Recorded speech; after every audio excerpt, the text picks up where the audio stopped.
To say that women who've undergone FGM a majority do have problems with their sexual life. Yes. But there are a few others who, especially those who've had just the clitoral hood removed and maybe just part of the clitoris, there are some who are able to get orgasms, other than the female climax, but a majority have a problem.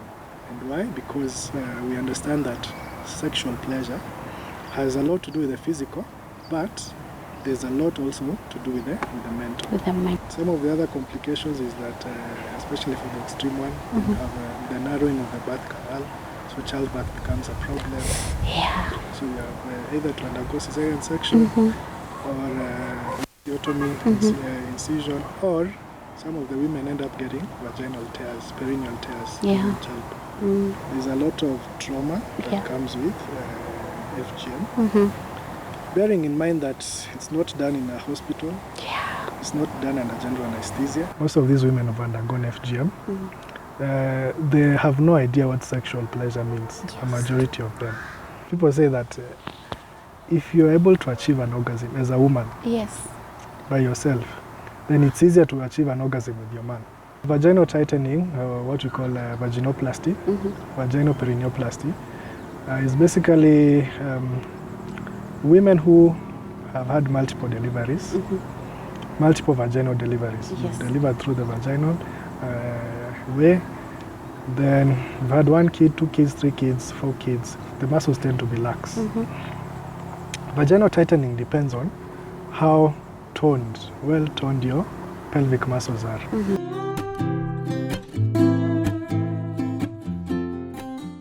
Good morning, good afternoon and good evening from wherever you're watching us from. Welcome back to our channel, and we are so happy and excited because of today's episode. My name is Stella, and today we are going to have a very interesting topic with us. I have an amazing guest, and I know you're going to love this conversation. I really hope that you're also going to learn. Today we are going to have more of learning because my guest is a doctor, and I hope that really you're going to get 1 or 2, 3 things, and most important, that you're going to learn that there are so many things that can happen in your body that you didn't even know that actually could.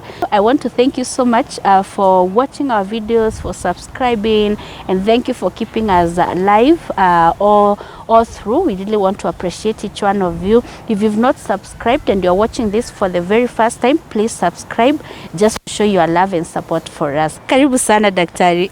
Asante sana Stella. Yes, how are you? I'm fine, thank you. Yes. Thank you for the invite. I know. Thank you. I'm so happy that finally we've had this opportunity to do this. Karibu sana. Guys, I told you he's a young doctor, and he's going to tell us what he does. So, Daktari, maybe we can start by telling us your name and what you do. Okay, thank you, Stella. My name is Dr. Ruben Kangangi Kamundi, and I'm a plastic, reconstructive, and aesthetic surgeon. I trained here in Kenya. I was born in Kenya, grew up in Kenya, trained here at the University of Nairobi for my Bachelor of Medicine, Bachelor of Surgery. Then went ahead to train for my Master of Medicine in Plastic, Reconstructive, and Aesthetic Surgery at the University of Nairobi. Yeah. So wewe ni Mkenya, yani mzaliwa Kenya, mtoto wa Kenya, daktari wa Kenya. Most specialists to go outside the country to to do their specialization, and so hearing you did everything here is just amazing. So guys, well, let me say something about that. The University of Nairobi launched a master's program in the year 2013 in plastic, reconstructive, and aesthetic surgery. At the time, it was the only institution, apart from South Africa and Egypt, that were offering the course. So we are privileged to have the University of Nairobi offering the course, where we even have doctors coming from other parts of the continent of Africa just to train with us. Awesome, amazing. I didn't know that. Yeah, we are learning. Today is our learning day. So today we are talking about FGM. So guys, most of you know, most of our parents, if not all of them, most of them went through FGM during their time. Today, we still have girls and ladies who are going through FGM. There are so many cases of young girls and young women, even young adults going through FGM. But the beauty of our today's video is to know that in case the FGM was done without your consent, or it's not something you really appreciate, it can actually be undone. Like, it can be undone. How is that possible, Daktari? We'll begin by defining FGM. So FGM refers to female genital mutilation. Yes. Whereby a lady, against her own will, is held down by a group of women or elders, and then she undergoes FGM. Yes. Rather, genital mutilation. Yes. And there are various types. Okay. Different cultures practice different types of female genital mutilation. Yes. And so the World Health Organization came together and came up with a classification for female genital mutilation, FGM. And we have 4 types of FGM. Awesome. Okay. So we have type 1 to 4. So in the first type, just to take you through the anatomy of the female genitalia, you have the clitoris right on top, yes, covered by a hood, clitoral hood. Then you have your labia, the lips. You have the big lips, the labia majora, and the smaller lips, the labia minora. Yes. Then you have the birth canal, or the vaginal opening, and then you have your urethral opening, where urine comes through. So, having gone through the anatomy, then you are able to appreciate what FGM really is. So you have type 1 FGM is whereby some communities only take out the hood that covers the clitoris. So that's type 1 FGM. Sometimes they can go all the way and do the hood and part of the clitoris. Okay. Then the type 2 FGM, they take out the clitoris, the hood, and part of the labia. Okay. And then type 3 FGM, which is the extreme type of FGM, they do type 1, whereby they take out the clitoris, the clitoral hood, they take out the labia minora, okay, the smaller lips, and sometimes even close up part of the vaginal opening. They close it up. The birth canal? The birth canal, yes. They close it up and just leave a very small opening. Yes. For the menses to flow, the period to just flow. So then, that's type 3, the most extreme. Then we have type 4 FGM. Yeah. And type 4 FGM is rather common, but we don't really know if it's FGM. You find a young girl has pierced maybe the labia majora or the labia minora. Like they pierce nose, like everywhere. The nose piercing. They also pierce. There are ladies who pierce their private parts. So What? that is classified under female genital mutilation. So in this classification has A and B for some of the types. Yes. So we do see a lot of type 1 and type 2. Type 3 also is a bit common, especially in some of our communities. And then type 4, I'll say is the commonest, is just that it's not really documented. And not so many women would come out and say, you know what, I've pierced. We are talking about private parts. And I'm trying to imagine how sensitive this organ is. And then you're telling us someone comes and actually starts removing things. Starts removing. I think my whole body is shaking. let me just say that a lot of the sexual pleasure, a lot of the sensation that comes with the female body originates from the clitoris. Exactly. They say even over 90% the sensation comes from the clitoris. And more specifically, the glands of the clitoris, the head of the clitoris. And this particular head, at the inferior aspect of it, is where is the most sensitive part of the clitoris and of the female genital system, basically. And not to say that women who've undergone FGM a majority do have problems with their sexual life. But there are a few others who, especially those who've had just the clitoral hood removed and maybe just part of the clitoris, there are some who are able to get orgasms, rather the female climax, but a majority have a problem. And why? Because we understand that sexual pleasure has a lot to do with the physical, but there's a lot also to do with the mental. With the mind, yeah. So some of them, when they are having sex, they immediately remember the incidents Yes. they went through during the time The trauma. The trauma. So this prevents many women from achieving climax or rather the orgasm. Yeah. But that is to say that the clitoris is the source of all pleasure, or a majority of the pleasure, 90% of the 90% of the sensation comes from the clitoris. You have other spots also in the female anatomy. Yes. We call them erogenous areas. Okay, you have your clitoris, then you have your G-spot area. Your G-spot area is just inside the vaginal canal, about 2 to 3 centimeters on the upper surface. You find your G-spot area. You have your O-spot area. Okay, and from the O-spot we get the O-shots. I don't know whether you've heard of the O-shots. No, some of things I'm hearing. We'll discuss about them. Then you have your A-spot. Okay, just anterior to the. I've only heard of G-spot, nothing else. Yeah, there's a G-spot. It's the most common. Yeah. Okay, it's the common one. Then you have your O-spot. The O-spot. You have your A-spot. You have your U-spot. Oh. Okay. Just anterior to the cervix, you have a pleasure area there. Posterior to the cervix, you have another pleasure area there. Oh. And also, at the entrance of the vulva, you have other spots also. Yeah. The perineal area also have a pleasure center. I know FGM is definitely prohibited in Kenya. I don't know about other countries. But Doc, maybe from the experience that you have, why would these people do FGM and remove these pleasures that you're talking about from a woman? It's my right to feel good. It's my right to have these things. I think it has to do with the culture. Yes. So some cultures say that why they did FGM was to try and, because men in the past were not polygamous.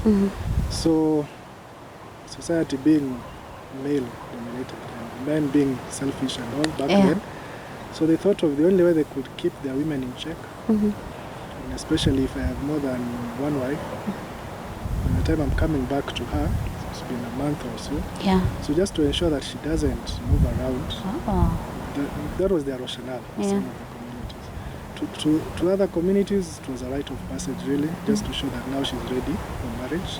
Okay. And for others, it's done for beauty, really. Yeah, especially the fourth type that you mentioned. And then there are also communities that don't perceive the lips to be beautiful. Some communities, some ladies say that the bigger the lips, the more beautiful she is. The lips down there. Yeah. Some want the lips cut. So really, it has to do with culture. Yeah.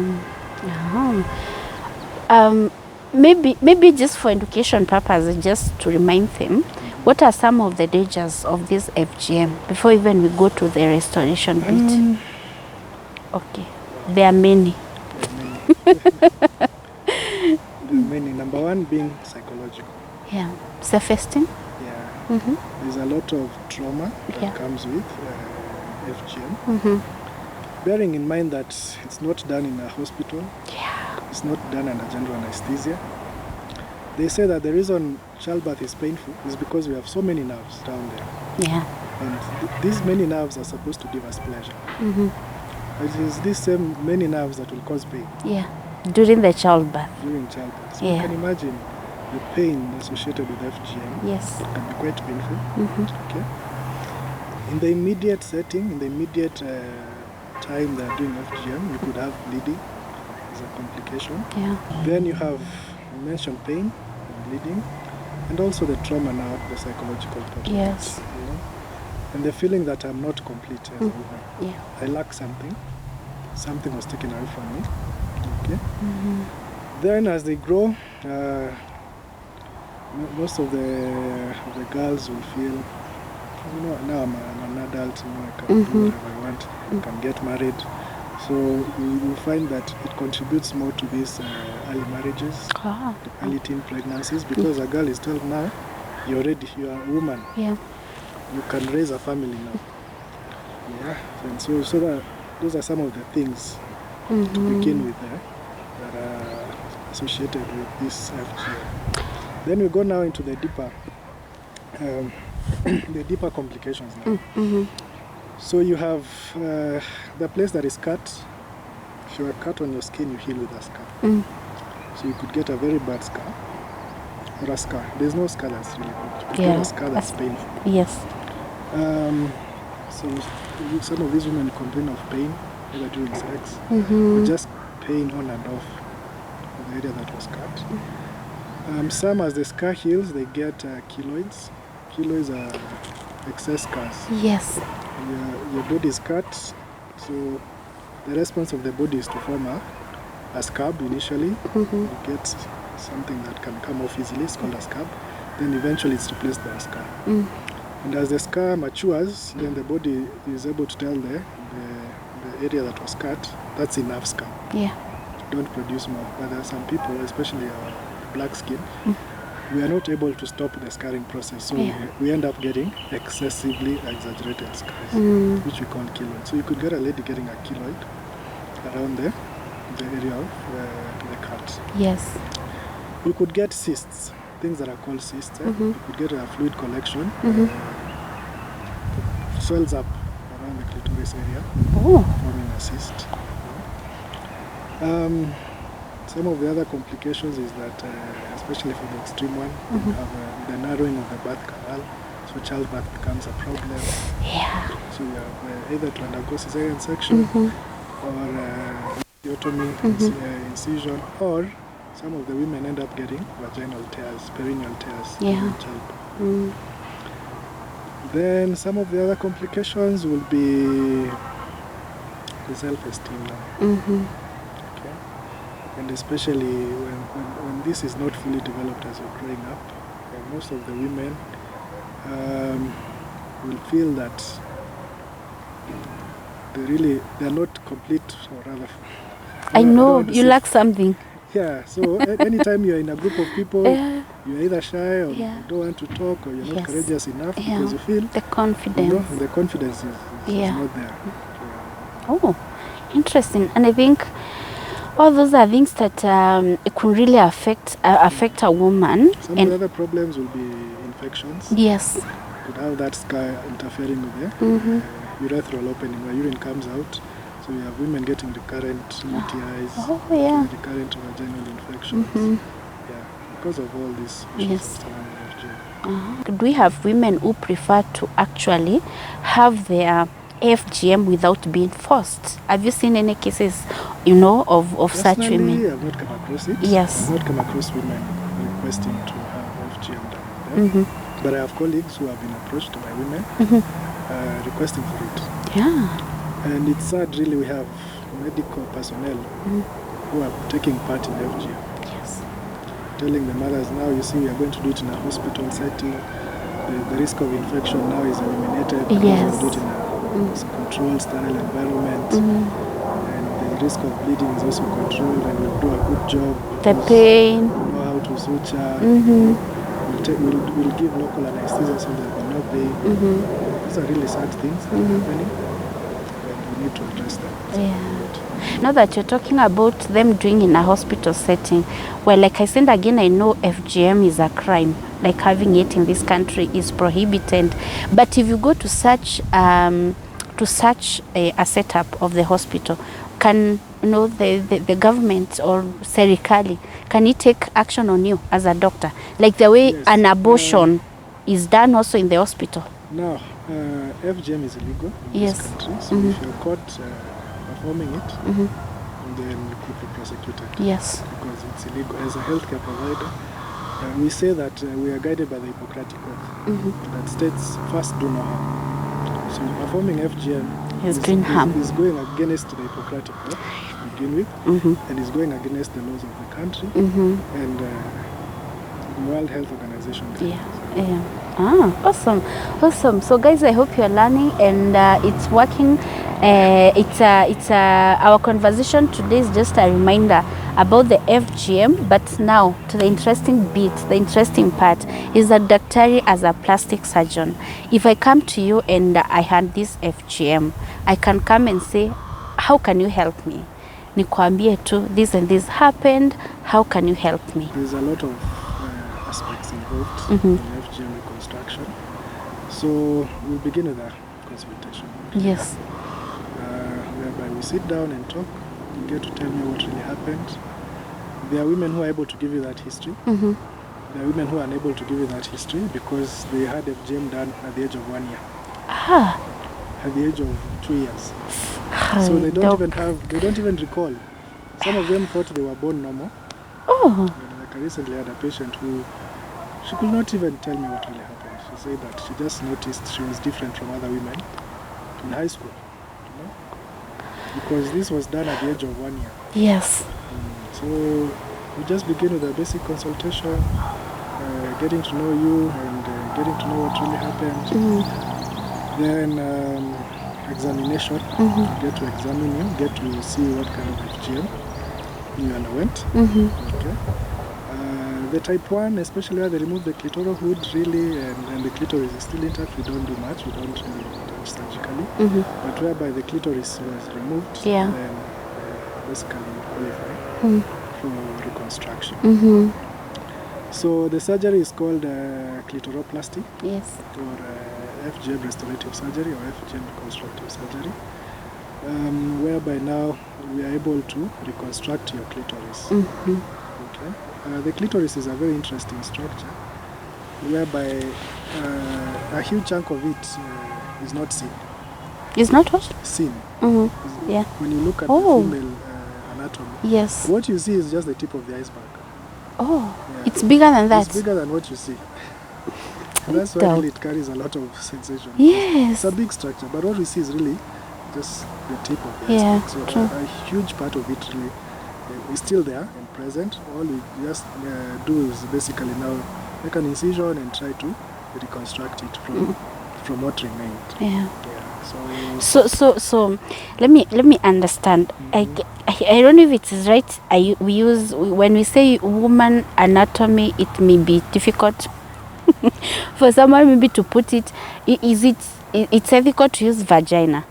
Yes, I think it's ethical to use vagina, and you have this woman's vagina and then you have the clitoris. So you are trying to say what we see is just small.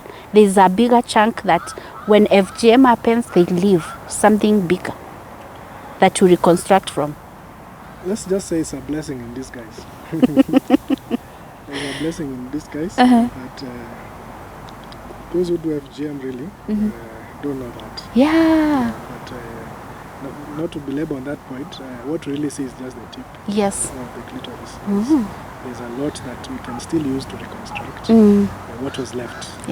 And this reconstruction is both aesthetic, whereby you're able to now see and visualize your clitoris, and above all, it comes with sensation. It comes with increased sensation, so you're able to enjoy sex better. And then also you're able to see your clitoris, you're able to see, touch and feel it. Okay, see, touch and feel. Actually the goal of the surgery. You're able to see the clitoris, you're able to touch it and able to feel, have a sensation. Just down there from your own... from my own vagina. You get meat. Yes. Just around there, you're able to get the clitoris tissue from just around there. Yes. I did a video on my TikTok and someone asked me, so what is it you put there? Exactly, that's what I'm asking. What comes with sensation and you can see it. It's just your own tissue or your own clitoris tissue that you put. So there's a way we're able to surgically maneuver and recreate the clitoris. After the reconstruction now, of course counseling is important to try help you, to try ease the trauma. Some women have post-traumatic stress disorder. So we work with counselors to try and also restore the physical, the mental. So as you fix the physical, we're also working on the mental aspect. We work with, I don't want to call them sex therapists really, but we need to teach you how to get an orgasm if you've never had an orgasm. How you're able to stimulate yourself and achieve climax. I think these are issues, Doc, that we should handle with the man. You won't teach me alone with the sex therapist, right? Do you call their husbands? No, initially no, because people advise, most therapists advise. Or rather, people say that if you're able to achieve an orgasm as a woman Yes. by yourself, then it's easier to achieve an orgasm with your man. Uh-huh. I don't know whether you knew that. No, I didn't. I'm actually learning. No. I'm learning. Many women think that it's the man's job It is. to get you to orgasm. No. As a woman, you really need to own up your orgasm. Most of these women have undergone FGM. They have no idea what sexual pleasure means, a majority of them. So after the reconstruction, we really need to teach these women how to get there, Yes. both mentally and physically. The man has a role to play in foreplay and all that. Yes. Okay, and preparing you mentally and all that. But you as a lady, you also need to know, as my man is preparing me, this is the path I need to take. Yes.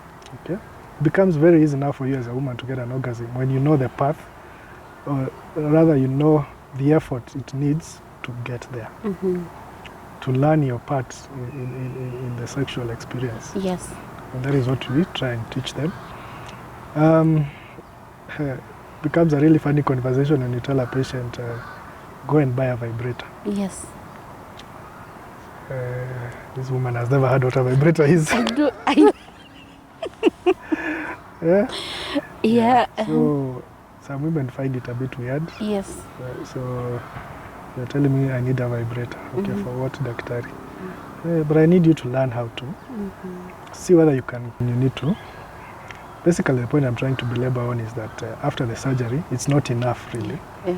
There is more that needs to be done, both on your mental health. You need to ensure that the trauma that came with this FGM Yes.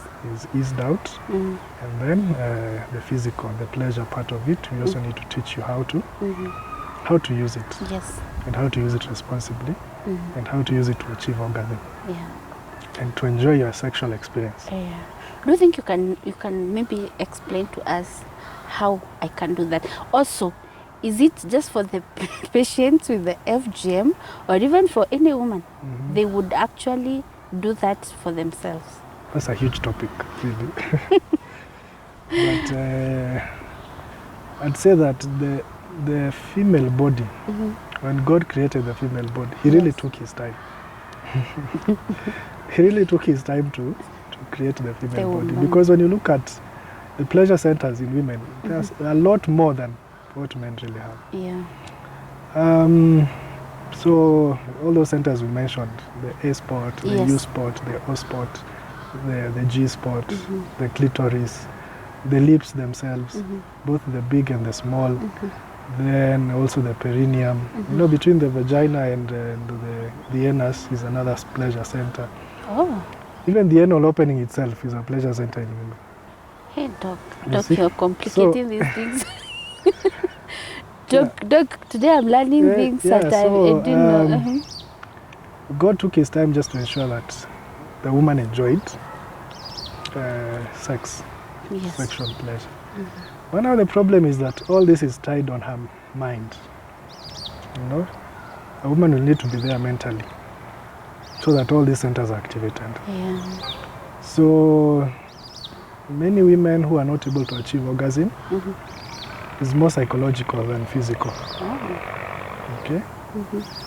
It's more psychological than physical. What I mean is that even for women who've undergone FGM, some of them are still able to get orgasms. Even when they do not have a clitoris, they're still able to get orgasms because mentally they are prepared. Maybe they overcame the trauma that came with FGM. Yes. And the man that they're with is able to do a nice job in preparing her for sex. And then the woman herself also knows this is how I need to behave during sex. Yes. This is how I need to contract my pelvic walls, pelvic muscles in order to get an orgasm. Because what is an orgasm really? It's just contractions. Okay, your uterus contracts, your cervix, your uterus contracts, your vaginal muscles contract rhythmically at the same time. And also, it's a mental. There's a mental aspect of it, and it's a reflex, really. It's called a spinal reflex. Yeah. Oh, interesting. So there's hope that it can be restored. There's hope. There's a lot of hope that it Yes. can be restored. The women we've restored, they're quite happy. And then number one reason they give for being happy is that they feel complete. Most of them will come and say, before the surgery, I felt incomplete as a woman, but now I feel complete. And I'm more confident, and my insecurities have really gone away. Yeah. Oh, awesome. So even the fourth one, where people go and pierce, it's that one is actually even more easy. It's actually more easier to restore because it's just a piercing. Yeah. Maybe with the interactions with patients and the hospital and all that, how are the numbers of the people who have gone through the FGM in the current setup? You'll be surprised. I don't think we have the statistics at the moment, yes. but they're quite a number. And this depends on communities, but they're quite a number. Yeah. More than you'll actually think. And communities just around us here still practice. So, but they're quite a number, especially in our setup. Do you also have men who bring their wives to have the reconstruction? For FGM, I've not had a man bring the wife. Really, like they still want them. I don't think I've had a man bring the wife. I think I only had one man who came, and the wife had big lips. So the big lips were causing pain during sex, especially when she's not well lubricated. She will get pain during sex. So they came with the husband to try and see how they can sort out that, make the lips smaller, so that during sex she doesn't feel pain. But very few men I've seen bring their wives. I think maybe one. So bring the wife. Oh, interesting. Interesting. Because you know, it's a conversation really most women will not want to bring up. It's like this other procedure that I do penile augmentations, penile enlargement. Yes. Enlarge the penis. Oh, yeah. Yeah. It will be very difficult as a woman to raise that discussion with your husband. Yes. You know, you're seated and you're like, babe, I think your penis is small. I think your penis is small. That statement alone, that statement can break your marriage, you know? Like things can end there and there. Yeah, so some women prefer, they just come, reduce the size of their vaginas without telling you that actually the problem is the husband, whose penis is perceived to be small. Okay? So you end up doing the vaginoplasty, the vaginal tightening, then still it's not enough. And then she opens up and says, you know what, the problem is my husband. And bringing up that conversation to tell her you need to come with your husband. So you've brought now something that is even interesting on the other side, but before we get there, you've mentioned the tightening of the vagina. So you can do that, and on what basis? Like how, you know, on what cases? Yeah, so vaginal tightening, what we call vaginoplasty, vaginal perineoplasty, is basically women who have had multiple deliveries, multiple vaginal deliveries, delivered through the vaginal way. Then you've had 1 kid, 2 kids, 3 kids, 4 kids. The muscles tend to be lax. Vaginal tightening depends on how well toned your pelvic muscles are. So after multiple deliveries, then your muscles tend to be more lax. It's like your tummy. When you're a small girl, your tummy muscles are quite toned. But after repeated pregnancies, then your muscles become lax because of that expansion that undergoes. Yeah, so when you're doing vaginal tightening, we aim for the muscle.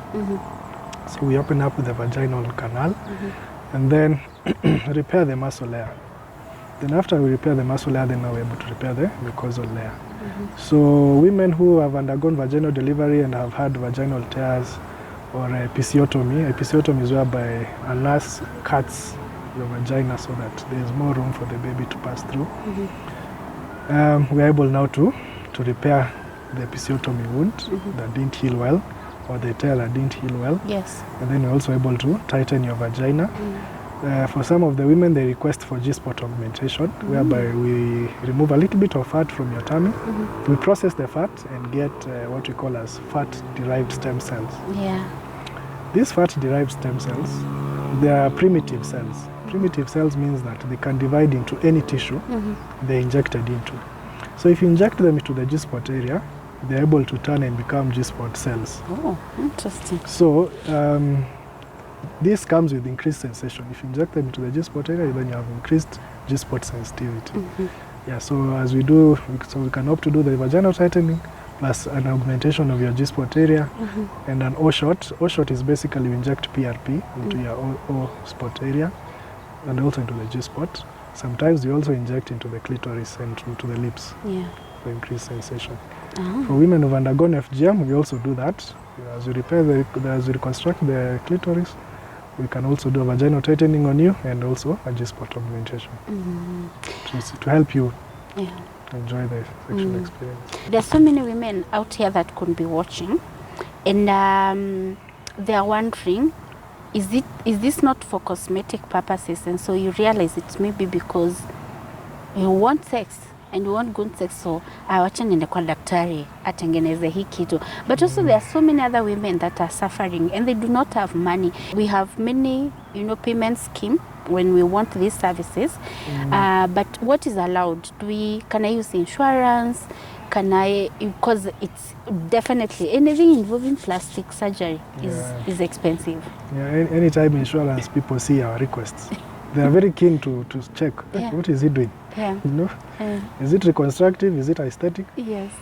Let me say that it depends on the insurance. The insurance is FGM reconstruction is reconstructive. It's not really cosmetic. Yes. In fact, it's a surgery whereby I'll say that should actually be free. Yeah. If we could get a donor, like the cleft lip and palate that we do, thanks to Smile Train, we're able to reconstruct babies who are born with cleft lip and palate. Then we should also have donors coming in to help us also restore the woman's dignity. As we fight FGM, we could also channel some of that money into reconstructing the many women who've undergone this procedure. Yeah, so FGM reconstruction is reconstructive surgery, it's not aesthetic surgery really. And so that means we can use the insurances to pay for it? It depends. There's an insurance, I did a request and they declined. So it depends with the insurance company. Yes. And the claims, it just depends. Not all insurances will cover for it. Some exclude it because they've never really heard about it. And they really don't know if it's cosmetic or not. Yes. But the more we continue to create awareness and advocacy, then maybe very soon we'll have more and more insurances covering for it. But as it stands, it's mainly our cash really surgeries sort of, because most insurances are, when they were formulating their policies, it was left out. So when you send a claim, whoever is looking at it is like, this one is not among our list. Not to say that it's cosmetic, no, it's just that when they were coming up with the policies, there was no good awareness and advocacy. On that. But it's reconstructive, really. Do you meet women that really want to have this? Because as a doctor, I can tell you are a very nice doctor. Do you meet women that are going through, a lot of self-esteem issues, confidence issues, and all that, and then you realize utawasaidia aje when it comes to costing, because they need help. Maybe they don't even know that they can be reconstructed. Do you meet such cases? We meet such cases, and very much thanks to Dr. Edan Abdullahi. He's working in collaboration with some donors from the US who come in and they hold camps. Like this year we had one. Nice. We had a camp, a clitoris restorative camp, whereby the donors cover a huge part of the surgery. Yes. And the women are asked just to pay a little money, maybe 30,000, 40,000 to 50,000. It just depends on how much the donor has given for the procedure. And they're able to offer these services at a more friendly price. So we do have camps, either every year or once in 2 years, to try and reach out to many more women. So we have a whole week camp to try and reach out to many more women at a subsidized price. Doc, allow me to ask about the penis enlargement. Maybe before we go to penis enlargement, maybe the question you should have asked before is, how can I tell as a woman that I need vaginal tightening? Oh, nice. Awesome. Many women say that they feel. they actually feel that they are not as tight as they used to be. Okay, so after 1, 2 babies, 3 babies, then especially those who have undergone an episiotomy or a tear, some of those tears are not repaired well. Yes. So you can actually see the part of the vaginal wall is open, okay, is gaping a bit. And then Men should befriend their wives yeah, to be yeah, actually true, looking literally. They don't True, do. true. Yeah. You know, at that time, really, there's no time. At that point, in the heat of things, there's no time really to look. So when you tell them to go and look, it becomes a challenge. But yeah, most women will tell you that they actually feel that. They've become less tight, okay, during their sexual experience, because the husband will not really change, but the vagina is changing. But does the husband, Because the of husband also childbirth. feels? Well, we raised that question in class some time back, and our lecturer told us that most men will actually not feel and tell, because at that point in time, they'll be like, would they really be thinking, would they be measuring how big it is or how small it is? They'll just be there enjoying sex, enjoying the moment. So also, there's that notion that if you have multiple sexual partners, it becomes big. Well, it's more of a notion, really. Childbirth is now number one culprit of, especially vaginal delivery, of vaginal widening, or rather an indication for vaginal tightening. Yes. Medically, when you come to my office and I'm examining you and I'm able to see the inside of the vagina, then I can tell that you need vaginal tightening. Because the anatomy really is that when I'm looking at you, when I'm looking at your female genitalia, on the outside of your private part, I should be seeing the lips, and especially the big lips, and I should be able to see the vaginal wall. So if I'm examining you and I'm able to see the vaginal wall, the wall of the vagina, the red part of the vagina, the inside, not the red on the outside, but the inside, I'm able to see the rugae. Probably that's an indication that you need vaginal tightening. So you can actually look at yourself with a mirror, and if you can see the inside, then it's an indication that you could really require vaginal tightening. And this is mostly for women that have given birth. So doc, for women that have given birth, plastic surgery is quite interesting. As we do the vaginal tightening, we also do hymen reconstruction. What? Hymen reconstruction. What is that? We restore the hymen. We restore virginity. As I was saying, we also do, other than the vaginal tightening, vaginoplasty, clitoris reconstruction, G-spot augmentation, we also do hymenoplasty. Hymenoplasty is basically trying to restore the hymen. For women who lost it, either maybe you can bike, call it virginity, it's easier for people to understand. Virginity restoration. For women who either lost it during, when playing, either riding a bicycle, riding a horse, and culturally they're required, there's some cultures that are quite strict. They expect the woman to bleed during her first. Doc, I was just about to ask, but Doc, how do people tell when women are virgins? Because I feel that women are judged so much. Women are judged so much, and it's unfair, really. Because I don't think virginity, well, from a religious point of view, it's important. Yes, definitely. You should not have sex before marriage. That has always been there, the story. But to peg it on the woman that you must see blood during the first day of sex, the first time. There are communities that will give you white bed sheets and insist that we must see blood. Then I think that's being unfair on the woman, really, because what is there to show that the man is also a virgin? Thank you. There's nothing to show that the man is also a virgin. But for those who would be interested and who, according to their culture, must be virgins, we do offer hymen reconstruction. Oh, interesting. So how is that done? How do you restore? I hear is this something like is a wall that is broken, or what exactly is it? When we are developing in our mother's wombs, so when the female genital system is developing, it's initially a solid tube. Yes. It's a solid tube. So it forms as a solid tube, then it breaks down on the inside, okay, to form a canal. Yes. And then at the end of that canal, there's partial breakdown.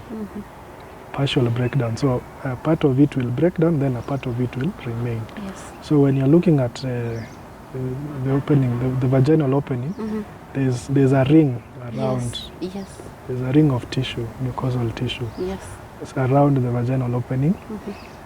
And then there'll be sort of a membrane. It's a membrane really covering the vaginal opening. Yeah, and then with a small aperture left to allow the menstrual cycle the blood during the menses to pass through. Okay, it's basically a membrane made of mucosal tissue. So what we do is just go and try and manipulate the mucosa to recreate that membrane. Oh, interesting. What can't you do as a plastic surgeon at this point? Yeah, plastic surgeons, we are basically everywhere in the body. Yeah. Yeah, we operate on the head, the eyes, the nose, everywhere. Everywhere, any part of the body. Then apart from now, The heart. the major things, the brain, Yes. the neurosurgeons, the heart, you know. But even in all these, even in these other specialties, especially, for example, if you have conjoined twins, twins who are joined at the head. Yes, we've seen that a lot internationally. Yeah, so even here we had them a few years ago. So you'll have the neurosurgeon separating the brains. But after the separation, you'll need someone to cover the wounds. Yes. Because if we are joined here and we separate, there will be a wound between the two of us and it will need to be covered. Yes. So that covering will require plastic surgery. Yeah, so that you cover, there's a professional way you cover without leaving the scars. Not even leaving the scars, really. There are wounds, when wounds are big, it becomes a challenge to cover. Yeah. Oh, yeah. Any part of the body. If you have a wound, say on your thigh, that's 10 centimeters.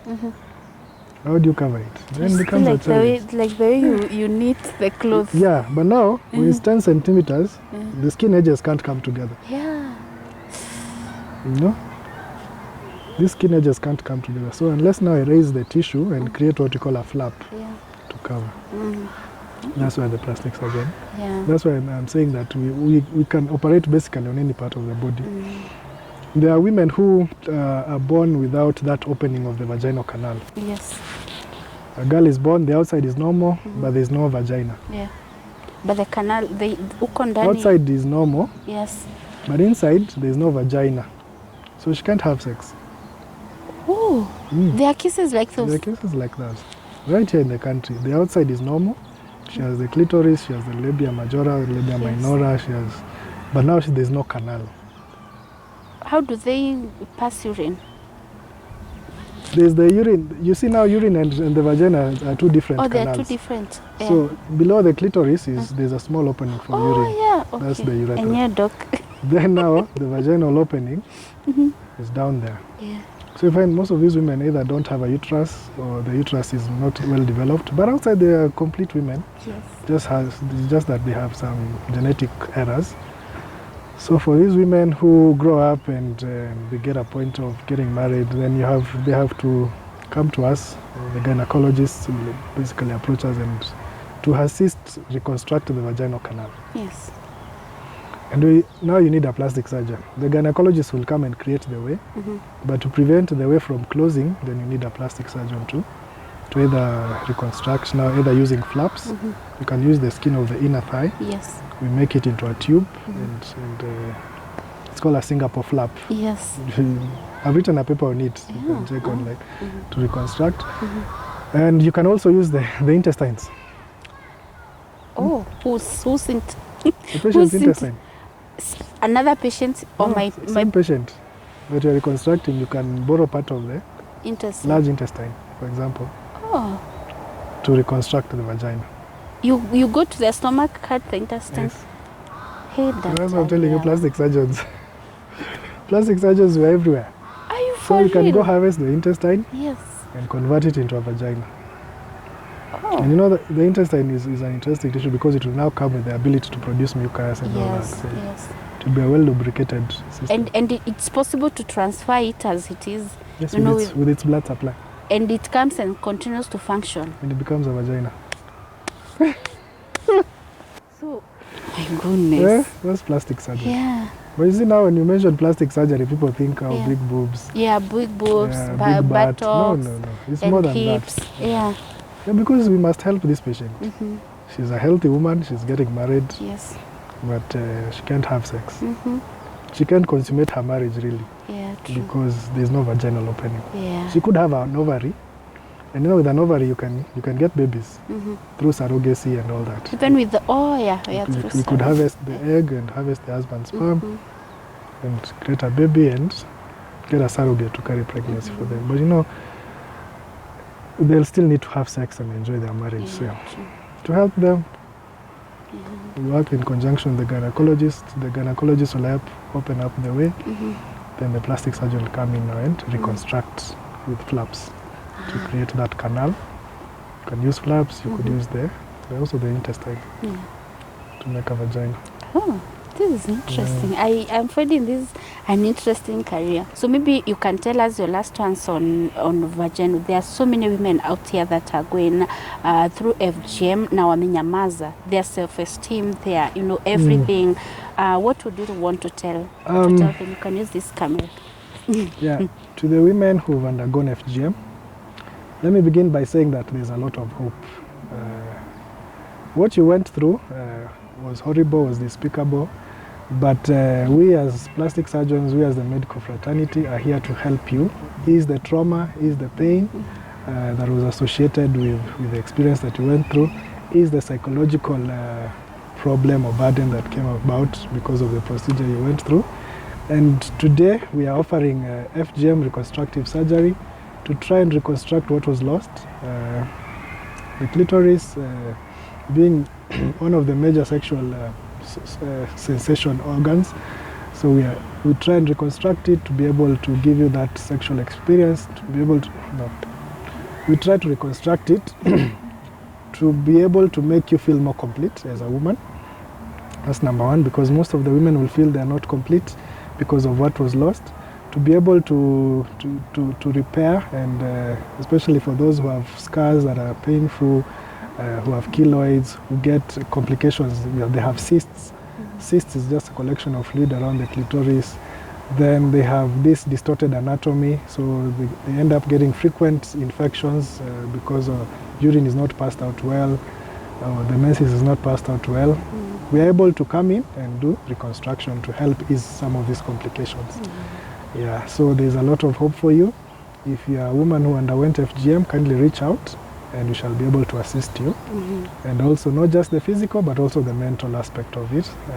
We're able to assist you and to help you feel more complete as a woman and feel more confident as a woman. Oh, awesome. Guys, that's our conversation from Dr. Ruben. How long have you practiced plastic surgery? I'm young, I'm 31, so I've done my master's for 5 years. Yeah, I've been training as a plastic surgeon for 5 years. Yeah, and this is my second year now, after school. After school, that is there. Awesome. Guys, we've been having an amazing conversation. If you are a woman that has gone through FGM, you are a woman that has vaginal issues, like you don't feel it, you need help. You know, there are times you feel, I need help. I think I'm having marriage issues. I'm having this unnecessary pains. And maybe the doctor has told you it's not infection, it's not this and this and this. It's not the medical, from the gynecology. Like the doctor saying it could actually be infections, it could be the UTIs and all that. So if it's not that, and you feel your self-esteem is down, or you've just, found out that you've gone through FGM, today you have this information. And I can't thank you enough, Doc, for this amazing information. Thank you so much.